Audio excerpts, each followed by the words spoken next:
David Hauser, welcome back to Built to Sell Radio. Hey, John, thanks for having me.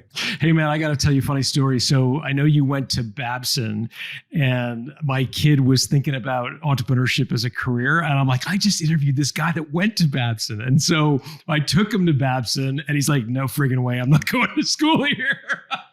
Too small or too small in Boston? Where the hell is that? Yeah, and it's outside of Boston. So yeah. It's not even like in the city, Boston. It's right. Like you gotta get a bus. Yeah. Too funny. Well, good to have you back. Our interview was one of my favorites. You talked about Grasshopper and built it into an incredible exit. I thought for a lot of our listeners, they may not have heard the story. So maybe we'll just touch on that, and then we'll move to Durable and sort of how you've kind of made your way to the other side of the negotiating table, being an acquirer. Maybe start us off with Grasshopper. Like, tell us the story here. Yeah, Grasshopper, now it feels like forever ago, started the company. We were in Boston. I was at Babson College. Ultimately bootstrapped that company to $30 million ARR, and then sold it to Citrix for $175 million. So really a great exit, but also a great journey. That was a 10 plus year journey at a company that we never expected to sell. Like, we had no exit plan. We had no, this is where we got to get to and then sell. Like, we expected to run that company forever, and we built it in that way. From our core values to the things we did to the people we hired, we built a company that we just wanted to love being at, and we love the customers we served. And what changed? Like, why sell? Why aren't you still running Grasshopper today? Yeah, it's a great question. I actually gave a presentation here in Las Vegas, 6 months ago, and said that probably one of the biggest mistakes in my life was selling Grasshopper, and one of the greatest successes. So it's one of those really odd things. Like, I think it was the right choice, and I'm glad that I did it, but it was also emotionally very difficult. But the reason that we sold, quite simply came down to one simple fact. And there's lots of other things that you can kind of stack on top of that. I'm happy to talk about those. But when someone is willing to pay significantly more than you think the company is worth, and you have near perfect information because you're inside the company, like, there's no one in the world that could have better information than you, and they're willing to pay significantly more than you think it's worth today, you at least have to entertain it. I'm not saying you have to sell the company, but you at least have to have the conversation. And then the rest of the pieces come in. Okay, were they going to keep the brand? Are they going to treat the employees right? Are they going to continue building? Like, those are all of the other questions that then stack up to tell you, should you sell or not? But it starts with that core premise. And so in your mind, with perfect information, you'd grown the business like stink, but you were at 30 million ARR. You figured 5 or 6 times ARR back in those days was just an astronomical figure. Yeah, absolutely. And we were on track to get to 100 million ARR, and they got it there. That was one of their key attributes in acquiring customers. Could they see a path to 100 million ARR? We could have grown it there. Would it have been worth more? Absolutely. Would we have loved the journey? I'm sure. But we're now on a different journey, and that's okay. It's been a hard emotional shift from being the founder of this thing that was my entire identity to not having it at all. And that's why I think it was a mistake. Like, I didn't account for the change of my identity that had to happen. And because of that, it took me too long to realize those things and to grasp it. How do I find accomplishment in life? How do I find what's next? I didn't listen to a lot of people that gave me advice. Like, there was lots of mistakes I made, but the core of it was my identity was I was the guy at Grasshopper. Like, that was just what I was. To family, to friends, to business. How did you get over that? I don't know if I'll ever get over it necessarily, but here we are talking about Grasshopper. I introduced you as the guy who founded Grasshopper. In the last few years, I've found, where do I find accomplishment in life and joy? And some of it is still in business, some of it's not. Before we started this interview, we talked about diet a little bit. We talked about exercise. So I've changed a lot in my life, including those things. So I find accomplishment in that personal journey and personal optimization. So those things, but also in building new things. So I decided I wanted to get more involved in fintech and built a company called Vanilla, and raised $45 million, a very different path than Grasshopper, very different space. And I love fintech. I love wealth tech. I love that whole area, right? And that's been a good way to find those things. And then to really reshift my focus on what wealth means. Like, my life didn't change after Grasshopper. And that was probably bad for some parts, right? Like, you said it did not change? No, I lived in the same house. I lived this year I bought a new car, 10 years later or whatever. Just a new version of the same car I had, a Range Rover. It's not even that expensive a car, right? But so like my life didn't change. Complexity increased significantly with wealth. And without kind of quote unquote enjoying some of that wealth, maybe I just ignored it. And like that was probably a challenge over the last few years. Hey, it's John. Look, if you're building to sell, I want to let you know about a resource you may find helpful. It's called the Valuebuilder Score, and it will evaluate your company in the same way that acquirers will look at your business. It'll give you a score on the 8 factors that drive the value of your company. You'll also get an estimate of value and things you could do to improve that value over time, whether you want to sell now or in a decade from now. Knowing how the movie ends, I think, puts you in the catbird's seat, gives you all kinds of negotiating leverage. So it's available exclusively through a Valuebuilder advisor. So talk to your advisor. If you don't have one yet, you can go to valuebuilder.com/score. Let us know what industry you're in, and we will connect you with an advisor who specializes in companies like yours. Just go to valuebuilder.com/score. Interesting. Because unlike a lot of SaaS startups where the founder ends up owning 3, 4, 5, 10% of the business, you sold for like $165 million, and you and your partner owned a big chunk. We were the only owners outside of the management team. And, we ended up distributing probably about $35 million to the team at the time. But yeah, there was no other owners. We had no investors. We had nothing else. Yeah. So you had a huge life-changing exit financially. And I'm hearing you say one of the regrets you had, or maybe something you do differently, is you take a moment to spend some of that money. You wouldn't just pretend it didn't exist.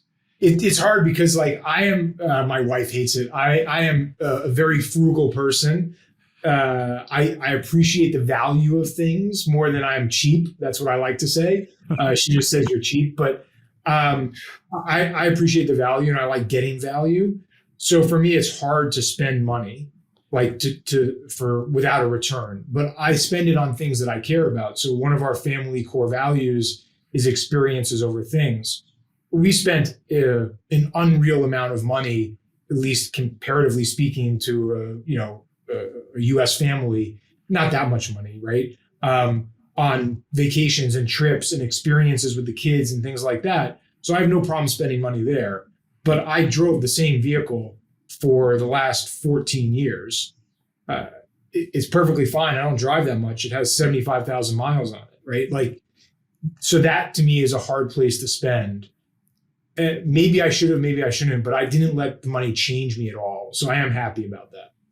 So as you reflect, one of the things I've noticed about entrepreneurs, having done the show for a while, is there's this sort of reasonably consistent theme of where, the first few months after the sale, there's the elation and excitement.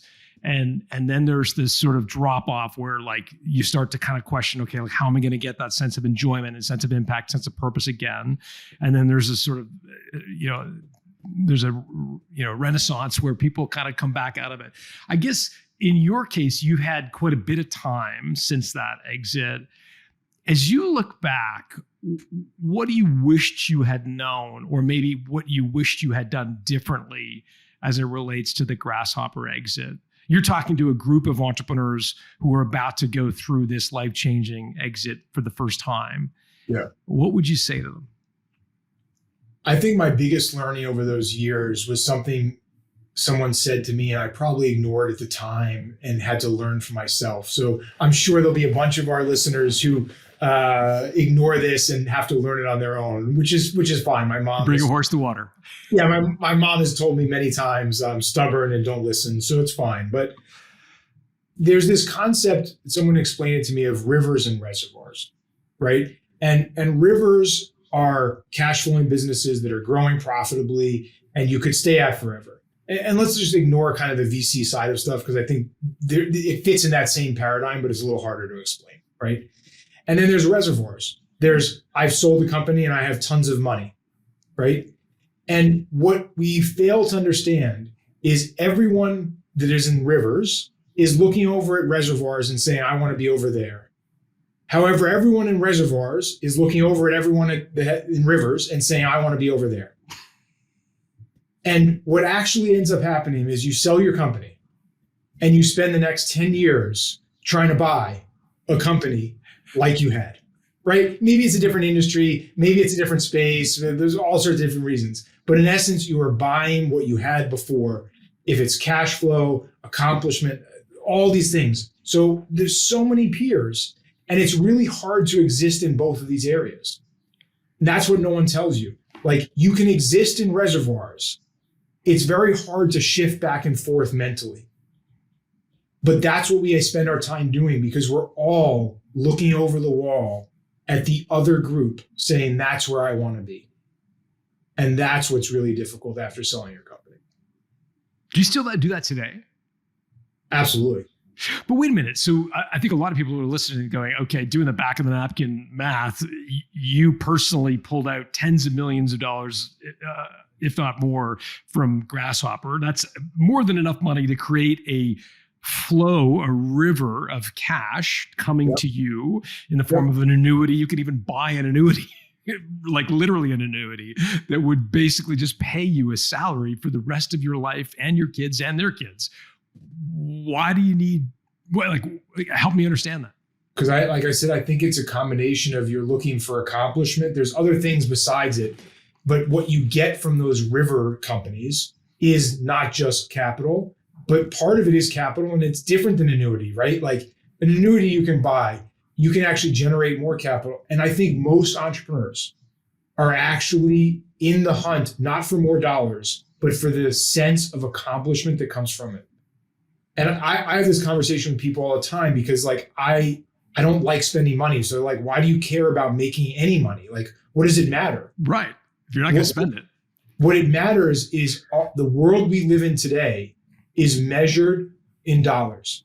And that means that if you want accomplishment and you want recognition, it is still measured in dollars, even if you're not using those dollars. So like the next step, the next thing, how much value I contribute to the world is measured in dollars. And that's the world we live in. You can't fight against that. And I don't think there's anything wrong or negative about it. So the need to build more wealth isn't about more dollars. It's showing my worth to the world. And I've had all sorts of deep conversations about people like, you should measure it in joy and smiles and all sorts of things. But like, that's ultimately bullshit in the world that we live in for how value is measured. Interesting. And I hear do you know the book Factory for Good? No, I have not read that book. Okay, the author, we had him on, and great interview, and he talked about once the wealth bucket is ticked, that same sense of accomplishment you're going to need to fill, but try to think about it in the context of like how you can bring good to the world. And that can be through investing in great companies. It could be through philanthropy, et cetera. But the idea of, instead of serving yourself, serving something larger than that. Right. But the challenge I have with that is like, if I want to, like, if I care deeply about philanthropy or I care deeply about a cause, the most impact I can have in the world in that cause is earning more capital to give to that cause. Right? Like, could be a one-time event where I donate money, donate time, donate whatever, or I could generate significantly more capital and have a larger and larger impact to that same issue, organization, or whatever. Yeah. Right. So I think there's a balance there. So again, that's how do you spend the money that you're generating? Yeah, absolutely. And well said for sure. And it brings us nicely to durable capital. So the reason I reached out to do a second round, as you know, is that I noticed durable capital on your LinkedIn profile, and and I noticed that you were acquiring companies with $1 to $15 million of EBITDA. And I thought, oh man, I haven't caught up with David in a while. That's what you're doing now. And that's durable capital, which was the sort of impetus for me reaching out. So I know one of our most popular series is this Inside the Mind of an Acquirer. You are now an acquirer. So I thought we'd kind of spend a little bit of time talking about how you think about making acquisitions. So let's start off with durable. Like what's the kind of core thesis of durable capital? So this really started from this idea of rivers, I think initially, but also finding an accomplishment. So the way I think about acquiring companies is really durable demand. That's where the name came from. So demand that exists no matter what. And we've had a lot of these conversations lately, especially around AI, like what is going to change in the next 5, 10, 20, 50 years? What are the things that are going to consistently be there? And it's popular to talk about plumbing companies, and I actually hate plumbing and HVAC companies for a variety of reasons we can talk about. And I think there's a lot of influencers who talk about like, go buy boring companies. I don't think it's about buying boring companies. I think it's about buying companies that have demand that exists forever. And that's how you actually generate these rivers that consistently throw off cash. Begs the question. Okay, so 2 questions. Give me an example of a company that consistently generates demand forever. So I think the easiest example is construction, right? Like we are always building homes, businesses, and things like that. There's always a demand for that. Like that's the easiest one that we can all understand. I think the more interesting ones are the industries we don't understand. And I think these are the ones that are actually the most profitable in the world. They're the hidden industries, right? The guy that sells the paper clips to the thing, right? Like paper clips might be a bad thing because maybe paper goes away. But like those are the industries that are hidden away. And I think our job here at Durable Capital is to find those interesting things, to find the hidden thing that is deep, deep down within, but is consistently demand, right? So like what I don't want to find is companies that have to rely on tremendous amounts of marketing. I'm great at marketing. We spent $12 million for radio ads in our final year at Grasshopper before we sold it. But that is hard to maintain over time. And you can go on a growth trajectory like this, but it's hard to kind of slowly grow and keep that level again and again if you're only relying on marketing. So like there's a bunch of key factors we look at.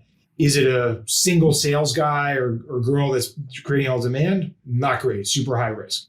Is it no sales team? Okay, now that's interesting, right? Because I can add a sales team and I can now pull a lever to change revenue and change demand, but I'm not relying on it. The core business exists without it, and I can then add fuel by adding a sales team or adding marketing or whatever the examples are. Why do you hate plumbing and HVAC? Cody Chance has made like 1 million followers telling people how to buy mainstream businesses. Listen, I maybe it's extreme to say hate. I think that they are very challenging areas, but they do have durable demand. So like, there's no question about that. AI is not going to replace the person fixing the toilet, the leak, the thing, the broken, right? But there's a lot of industries like that. Leak and fire, so restoration companies, right? Those are never going to go away. We're going to live in homes, absent of AI or not. There's going to be fires, leaks, storms, things like that. So I think there are other areas that are less competitive. And quite honestly, I think these 2 areas, HVAC and plumbing, have been over optimized, meaning as a consumer, I hate the optimization that has happened within here. So like they show up to the door, all they want to do at HVAC company is sell you a new unit. So the guy doing it is a salesperson. He's not actually a good tech. He doesn't want to fix anything. He wants to sell you a new thing, and it's all fixed price. And like the value to delivery is like way out of whack because of this optimization. So the customer experience is terrible. So to me, it feels like cable companies, yeah, there's demand there, but I don't want to own a shitty company that has terrible customer experience. So that's one side of it. The other side of it is these are now highly competitive industries with PE money and other things. So multiples are way out of whack. I don't think you can actually buy for value anymore. So yeah, it makes sense to explain this to people on social media. I don't think it actually makes sense to pencil these out. I'm glad you brought up private equity, because we've done a number of these Inside the Mind of an Acquirer series. One with Adam Coffey, the guy who wrote the private equity playbook, and he did a great job of describing these industry roll-ups where, you know, HVAC, plumbing, et cetera, the multiples are going up because there's a lot of capital chasing a few deals. Sounds to me like you're doing the opposite. You're looking for the quiet kind of corners of the economy where there aren't a lot of buyers today, where competition is not, you know, taking multiples to the sky. Yeah, I want to find sellers that are moving on for other reasons, not just I want a huge bucket of money, retirement, otherwise. I want reasonable multiples. That's a fair deal for us as the acquirer and the seller. I'm not looking to take advantage of people. We want a fair deal that makes sense for those reasons, right? I think when PE money comes in from a roll-up perspective, those numbers just get way out of whack. And PE can make money, right? But like that is a different game. Just like Grasshopper, we could have raised VC capital. We could have been successful. It was a different path, a different sense of accomplishment, a different set of reasons, different set of problems, and a different journey.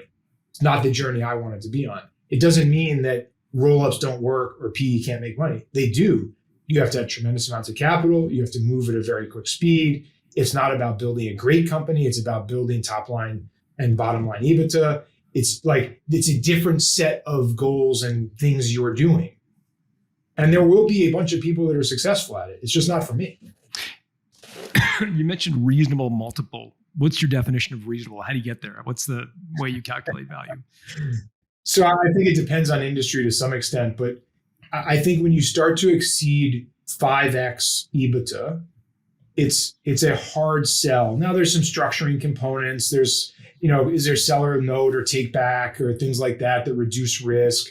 But past 5x, I think that you are taking on significant risk as an acquirer. That's 5x EBITDA, right? Now, obviously, we sold Grasshopper at a revenue multiple. So it's a whole different world of strategic acquirers. I'm not a strategic acquirer. I'm a financial acquirer. Different set of buyers with different reasons, success metrics, how they work, how they buy. Some people listening to that will say, well, 5x, I mean, if that's the ceiling, maybe he does deals at 3 and 4x. Correct. Why would I ever sell? If I just keep the business and it's a river of cash, and I'm, you know, like, listen, I have that conversation with people all the time. Like, maybe you shouldn't sell this. No problem. I also have the same conversation, like, you shouldn't take investment. And I used to invest in companies. So I have no problem saying to someone, this is not a good match for you, which is why earlier I said it's important that we find other things. Someone wants to retire. Someone doesn't like the industry anymore. They're tired. They're burnt out. They don't think they can take the company to the next level. There are other emotional components that go into why do I sell or why do I sell today, not just how many dollars. Maybe they've started another company that they're more interested in and is growing faster and they want to be high growth entrepreneur founder, right? Like, there are lots of things that go into that outside of, yes, could I keep this and make that same amount of money in 5 years at a 5x multiple? Yes, you could, right? How do you structure deals? You mentioned vendor take back or, you know, seller's note. What's the sort of typical structure you would use? Yeah, so I want to put, in general, as little equity to use as possible and as much debt and such. Like, generally, that's the concept as an acquirer, as a financial acquirer. How much can you actually not use your dollars today to buy the company? So there's lots of ways that you can move that around. If it's, you know, pure debt, SBA, or just regular bank debt. If it's, you know, if there's real estate involved, you know, can you do lease buyback? Like, there's lots of things you could do there. There's seller notes. There's seller earnouts. There's lots of pieces to de-risk, right, quote unquote, from the buyer's perspective, and use as little dollars today to do that, right? Every dollar has opportunity cost, has debt cost, has all sorts of things. So as few dollars the buyer can use, the better. That doesn't mean that the seller is not getting money today, right? Because if I'm using external debt, the seller is still getting that, right? So, yeah, I think that those are the parameters that you can kind of move, or the levers. How do I do it? I try to optimize for closing the deal I want. So we talked before we started, like, we look at hundreds of deals and say no 99.9% of the time. So there's a lot of effort that goes into it. I also do our deals very differently because I try to do off-market deals. I don't try to work with brokers. I front load, QOE, quality of earnings report. We do a lot of stuff that is typically done after the fact because I want to come up with a fair deal and valuation that we're all on the same page about. Compared to, hey, give me some financials. I'm going to give you a shitty number. I'm going to then work it down later because of a QOE report. I invest a significant amount of money in those deals up front. So when we get to the closing table, we're all aligned on the dollars, the structure, the risks, what's happening. At those, maybe if I could call them modest multiples or just Main Street multiples or typical multiples that you're competing against a lot of buyers. I'm thinking, the whole world of ETA buyers are looking to do deals at that rate. There's just a lot of folks chasing those deals. I've got so many questions about how you get deal flow. How do you get people to be interested in selling to you at those multiples? Yeah. So yes, you're competing with those people, searchers, there's all sorts of people, right? Yeah. Most of them have no idea what they're doing. That's just the honest truth. Most of them have no idea what they're doing. They've never run a company. They've never bought a company. They never sold a company.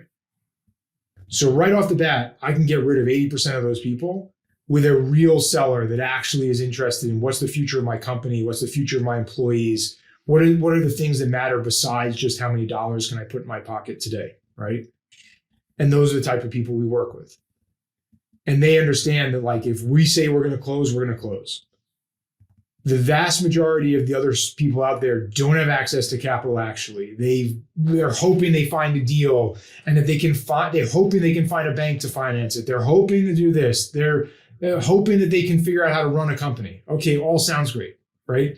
So I definitely lean on experience and past proof of record, right? Here's what I've done: companies I bought, companies I've sold, companies I built.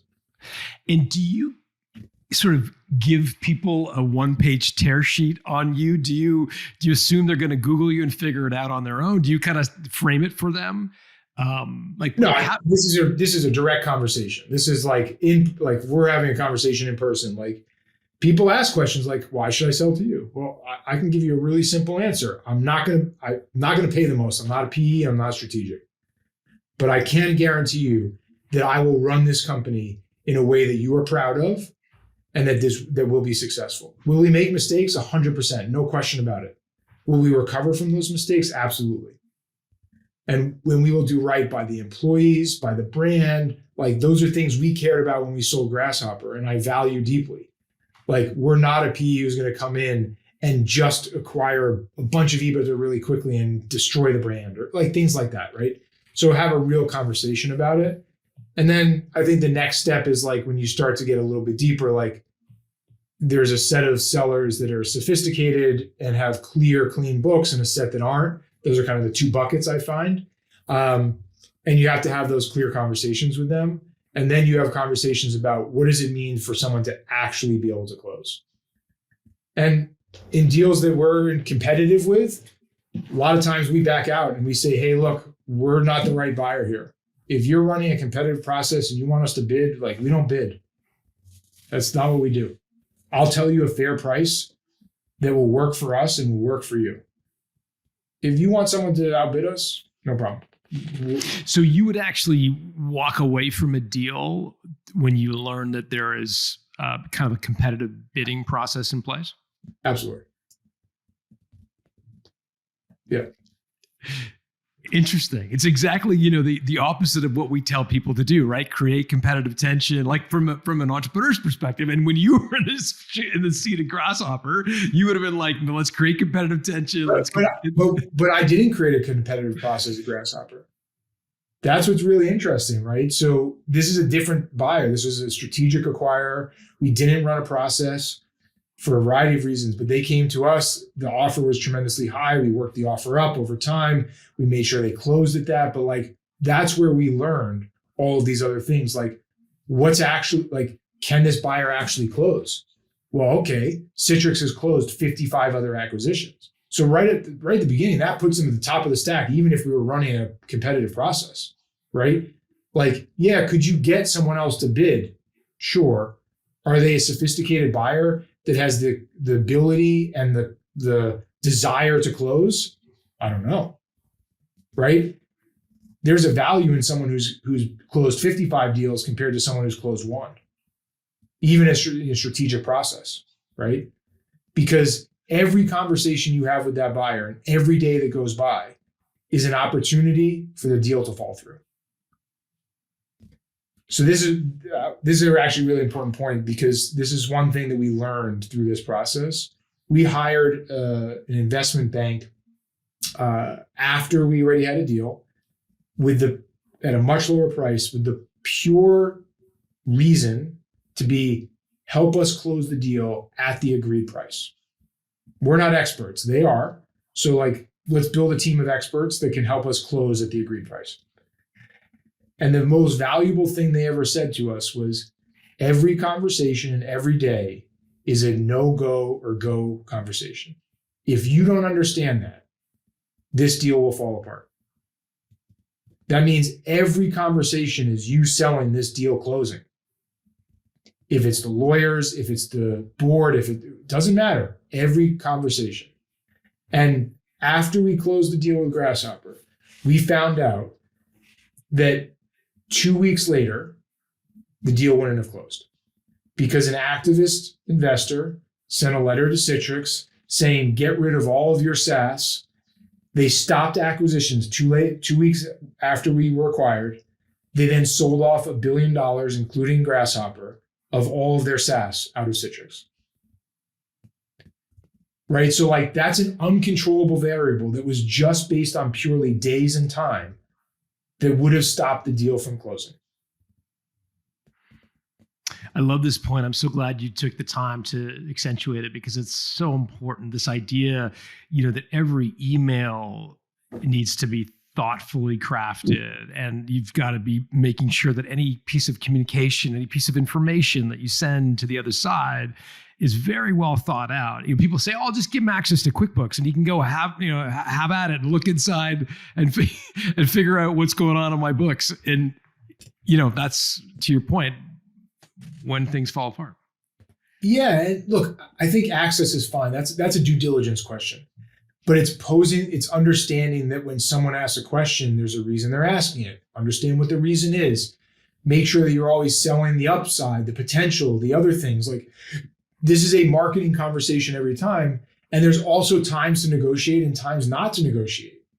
So this is another thing that we learned from our legal counsel, who happened to be a friend of mine, and he is probably one of the few lawyers that I've found in my experience of going through this, that understands the business side of things. So a very unique person. But he really understood when to negotiate and when not to negotiate, because I've now been on the other side. And being on the other side, you get to a point with people that over-negotiate, and you're like, you know what? Screw it. I don't care what you were talking about anymore. The answer is no. And I've gotten to this point many times because a lawyer over-negotiates on ridiculous terms and ridiculous things that are meaningless, like so outside of important. And then all of a sudden you get to something that actually is meaningful to the seller. And me as the buyer, I'm like, I don't care. I'm just going to walk from the deal. They've used all their negotiating power. So like, understanding what the actual valuable things to negotiate on is different than over lawyering. And most lawyers over lawyer because they makes them money, and they think it makes them look good, compared to what is going to close the deal most effectively and with the most important terms negotiated. I love this point. So many, people think, "Oh, I'll use the lawyer that incorporated my company because I've known Jimmy for years." Oh my God! You know what I mean? Like he's my lawyer. I mean, I used him on my HR law thing, and like when we signed the lease, he's my guy. And then Jimmy doesn't sell many businesses and doesn't know what market is, and as a result, negotiates everything and does exactly what you're describing. Yeah, and I mean, I've warned so many sellers about this and they've destroyed deals. Like I can't tell you who to get as a lawyer if I'm the buyer, but I can tell you don't use that person. Use someone who closes deals. Like if you care about it, use someone who closes deals. Has experience in that area.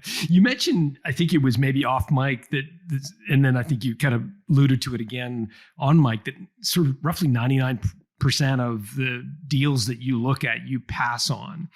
I'd be curious to know, like, if you could bucket some of those reasons up into 2 or 3 major reasons you pass, what would they be?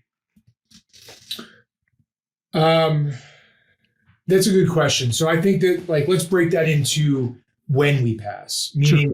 So like we would look at a deal and pass very early. So the reasons we would pass very early before kind of even starting to look at deeper numbers, data, whatever, right?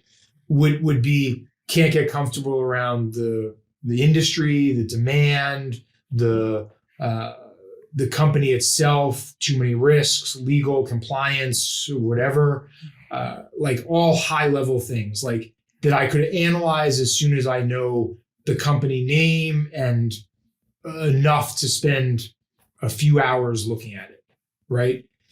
That's the early pass. So like, that's like, it's just not right for us. Like, I don't like fashion companies because demand goes like this. I can't control it. So like they may cross my desk. Like that's just an easy, no, not for us.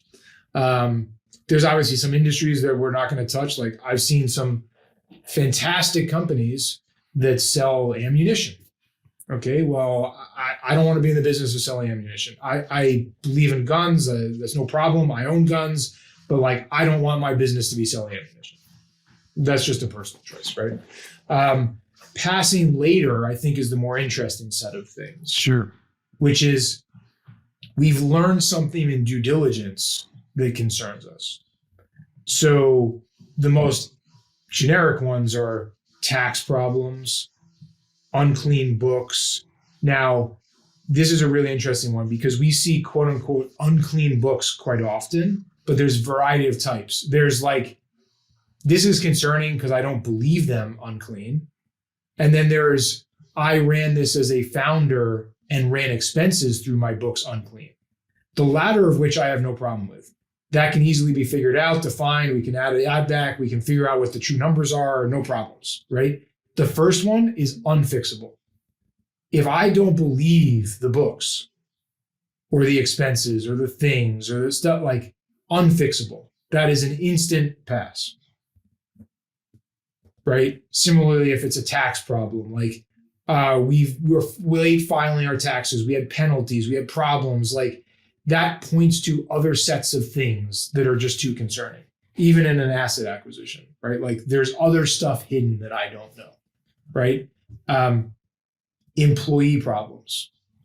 So that's, lots of people leaving, high turnover, lots of people leaving recently, things that point to a real internal issue that is never going to be disclosed or me figured out until I'm in it. Right? So there's financial, there's employee, then there's actual customer risk, right? So obviously people talk about customer concentration. It's okay sometimes to have high customer concentration, but like, what is that risk? Are these blue chip companies? Are they Fortune 500 you're selling to? Is it small business? What's the numbers of customers? Like, what does the customer profile look like that I may have issues with that I can't see at the kind of initial research? Right. How do you think about customer concentration when it comes to big companies and divisions of that company? So let's say you're selling in a Procter and Gamble, and you've got, product A that you're doing work for, and you manage to daisy chain your way across to products B, C, and D, different business units, different P&Ls, but they're still within the Procter and Gamble family of companies. How do you think about that from a diligence perspective? It's a good question. I've not seen that topic personally, but my initial reaction would be, I would look at these, I would want to understand if there's a single decision maker that could cut off all of it, or if it's really independent departments with individual P&Ls that are making individual decisions. If it's the latter, where they're actually making individual decisions, I would treat them a little more like individual customers, still with some caveat of risk that like something could happen that they make a mass change. Now, if I'm selling into a big company and I have a bunch of smaller accounts within divisions, but it's very verticalized, meaning like I sell AI, right? Now, it's a dumb example today, but like if the company decides we no longer will do AI, that is a single customer risk, even though it's departments, right? So like if you have that risk, there's times that like, so that's probably similar product or similar vertical to same company compared to different product, different vertical. I sell shipping software, I sell printing software. Well, that's harder to say like I cut off all of that, right? So many of the founders that we have as listeners would be wanting to kind of punch above your weight. That's their, that's the goal. If the industry prevailing multiple is 4x EBITDA, well, they want to do 5 because that's Got it. That's their sort of goal. And I guess it sounds to me like coming on too strong for you, or negotiating too hard, or being kind of too intractable when it comes to valuation would all be turnoffs. I'm wondering, like, is it possible to do a deal with David Hauser and still get a fair multiple? Like, do you know what I mean by that? Like, yeah. So I don't have a problem with someone negotiating. Okay. But I also have no problem saying we may not be the right buyer for you. That doesn't mean that your number is wrong, right? It means it's wrong for the way I want to do things or the way I structure stuff, but there's a huge pool of buyers for all sorts of things. So I would say negotiate to what you think it's worth.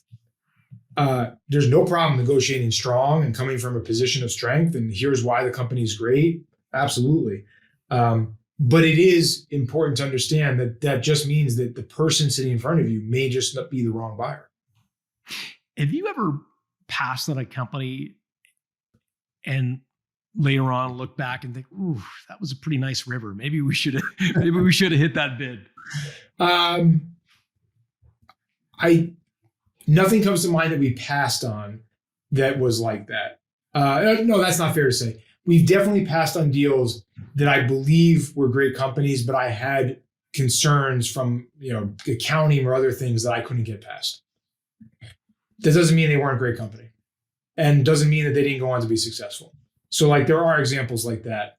I think what is, harder for us, or harder for me, I should say, are companies that I really liked. The diligence was good, and then someone came in and made a higher offer. And this comes down to our ability and my ability to just say, no, like that doesn't work for what I want, because it's very easy to chase, right? Oh, we've done the work. Oh, we like this company. We like this industry. We're at $5 million. They got an offer for 6.5. What do we do? Right? And I think you have to stick to your underwriting criteria and the way that you think about things, because it's very easy and very quickly you can overpay. You've been on both sides of deals as a seller and obviously as a buyer as well. What do you think are the biggest unforced errors that entrepreneurs make when it comes to selling their company? Unforced errors. So we talked about some of them already. Unsophisticated legal counsel for deal closing, might be a very good lawyer. I think being overly kind of, once you're in the diligence stage, overly cautious or unwilling to share data. Meaning it's easy to interpret that, even if it's not the actual reason, as something being hidden. So like once we were in diligence with Citrix, we shared everything because we're like, you know what? First of all, it makes deal closing easier. When we actually have to do the purchase and sale agreement, we have to do the disclosures. We've showed you absolutely everything possible, right? Like when you are ready in that stage and you're in bed. So I've seen people be like, well, I don't want to send you 2019. Well, why not? Like that's the first question, right? Like, well, because it's not relevant. Okay, why is it not relevant? Now all of a sudden, something that is literally meaningless has created a huge meaning in the buyer's mind. So that's an unforced error. Over negotiating the legal terms, obviously. I think not understanding the other terms other than top line dollars. Like it's easy to say we sold Grasshopper for $175 million. Cool. Okay. But what were the other terms? Right? You didn't ask me. You didn't say, hey, how much was in escrow? How much was a holdback? Did you have to earn anything out? Did you have to do this? Well, okay. So escrow was under 10%. We negotiated it down. There was a very short escrow period and then a longer one for some telecom tax related things. There was no earn out. So all of those things matter but it's easy to focus on the top line number because it's what we all talk about. It's what we hear. It's what we negotiate to. The other terms matter. Very well said indeed. I can't help but wonder, when I looked at your LinkedIn profile, I was like, okay, so what's David been doing since Grasshopper? And I'm like, he started Chargify. I'm like, well, that was like a pretty significant company. Mark Cuban was. I started that when we were at Grasshopper, so it was incubated internally. But yes, yeah. Okay. Is it called Yellow? No. Vanilla, the name of the $45 million raise. They do estate planning, right? Yeah. These are all technology-based companies where focus is top-line revenue growth, and yes, of course, profitability is important, but like it's the technology, and it's a sexy businesses on the coast, and there's an element to a lot of the businesses you've been involved in, which are tech or tech-enabled, fast growth SaaS that are in that ecosystem, and now we're talking about kind of squeezing out 4 or 5 times EBITDA for a small company, and it just feels like such a departure from your life so far as an entrepreneur, which has been very glamorous, if you'll allow me to use that term. Like there's a lot of kind of sex appeal to your LinkedIn profile. There's a lot that you've done, right? Yeah, but so first of all, LinkedIn we can all make look cool, but like let's step back to Grasshopper. Like, sure, I would actually argue that it was unsexy and uncool for our entire time running that company. So like let's talk about that for a second, right? Like Grasshopper was selling phone systems to SMB companies, not sexy or cool. What was sexy or cool at the time was voice over IP. We didn't do it. Right? There was all of these other companies doing the sexy, cool thing. We were doing the boring thing. We were running a profitable company. Happened to be growing fast. So like, yes, it wasn't flatline growth. Like we were on a growth trajectory. So different from a marketing perspective, but unsexy, uncool, and an industry that is ignored. That's where we learned a lot of these things. So that's where I learned, like, no one wanted to talk about phone systems. People were like, that's a cable company thing, unsexy, cool industry, like all of that. So again, ignored. SMB, no one wants to touch SMB. So these, I think, are the attributes that I've now taken on and realized from my experience across all of these different companies that the industry doesn't matter. What we actually got great at Grasshopper and other companies was creating systems and processes to build companies and run them. So we've used tools like EOS and whatever else and such. I'm sure you've had guests talk about it. Sure. Those are the things that don't matter industry. But they're the hardest things to do that no one actually does. So if we can apply that to any industry, we can be successful. So that's the common denominator. Because on the outside, I was going to say it must feel very different to be, on one hand, running a SaaS company that sells for $175 million, and on the other hand, buying relatively modest companies. I now understand the through line, I think, better. But is there part of you that ever thinks, oh man, I'd be good to get back in the game again? Like in terms of I love software. I'm self-coding stuff with AI now. I'm doing all sorts of things from a personal learning perspective. Like, what do I want to learn and how do I want to do things? Maybe I find something that I get really passionate about and build another software company. I'm not ruling that out by any stretch. It might not be the path that I'm pursuing all day, every day, but like, I mean, today I had 3 calls before we talked today about a wealth tech product that we're looking at, right? So like, that's still in my mind because I'm a builder and I like doing that. Am I going to run that full time? I don't know. Maybe I find a team, maybe I build a team. Who knows? Like, how does that structurally happen? I'm not sure. That doesn't mean I'm not thinking about technology and software and building and coding. Like, I mean, this weekend I spent most of the weekend AI coding stuff and trying to build things that I was excited about or interested in. I mean, one of them being that this is an interesting one. ChatGPT is actually tremendously good at estimating body fat percentage with just a frontal picture of torso. Really? Yeah. There's a study done recently of how close it is to a DEXA scan, and it's like off by like very small amounts, better than a scale you stand on. That's terrifying. So you could upload a picture of yourself shirtless and it'll say, yep.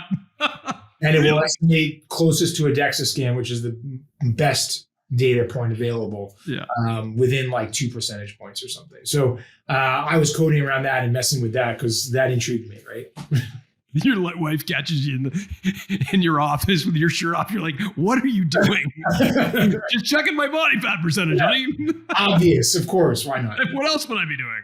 Yeah. Awesome. I really appreciate you spending the time. I think Durable Capital sounds like a really fascinating niche acquire, and folks should know about it. So Durable Capital is the name of the company, but the place people should probably go is your email newsletter, because that's where you share a lot of insight, and that's kind of the first sort of entry point into your world. Is that right? Yeah. So davidhauser.com, about 20,000 subscribers now. So just building that slowly year over year. It's a weekly email that I send out. I love doing it. It talks about kind of 3 topics I'm thinking about. I mean, lately, obviously, there's been AI topics, but all sorts of things from wealth to health to productivity to travel, kind of across the board, and really love sharing kind of my 3 thoughts each week, kind of go into each of them. And it's been a really great experience to have to write every week, to be honest with you. Like, that has been one of the more rewarding things or habits that I've added after selling Grasshopper, because I had more time. That weekly writing habit has been fantastic for me as a human to be able to share and be a better sharer in life across all mediums. That's a really fascinating insight. I miss that practice of writing myself. So that's a good reminder for me.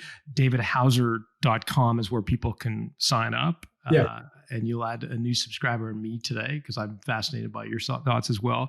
Do you also accept LinkedIn connections? Is that a good place to go, or is davidhauser.com the best place to go? Yep. LinkedIn is probably one of the few social networks that I'm on. I am on Twitter @DH.